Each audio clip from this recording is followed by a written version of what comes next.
नमस्कार मित्रांनो. तर 4 मार्च 2026च्या चालू घडामोडी. तर पहिली घडामोडी, तर नांदेडचं जे स्वामी रामानंद तीर्थ मराठवाडा विद्यापीठ आहे, तर ते संस्थापक आणि पहिले कुलगुरू प्राध्यापक डॉक्टर जयंत वाघमारे यांचं निधन झालं. त्यानंतर दुसरी घडामोड, 68वी महाराष्ट्र केसरी स्पर्धा ही पुण्यातील वाघोलीमध्ये होणार आहे. त्यानंतर 3 मार्च हा दिवस जागतिक वन्यजीव दिन म्हणून साजरा केला जातो. त्यानंतर धर्मवीर छत्रपती संभाजी महाराज पुरस्कार हा आमदार संग्राम जगताप यांना देण्यात येणार आहे.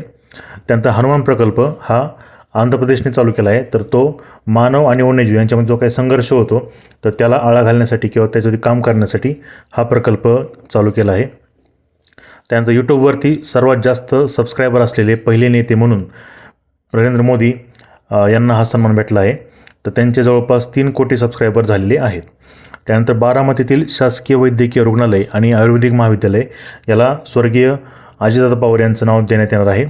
आणि शेवटचं, दिव्यांगासाठी भारतातील पहिले एकात्मिक दिव्यांग सहाय्यक पोर्टल हे महाराष्ट्रामध्ये सुरू करण्यात आलेले आहे. तर तुम्हाला चालू घडामोडी आवडल्या तर नक्कीच शेअर करा आणि आपल्या चॅनलला फॉलो करून घ्या. धन्यवाद.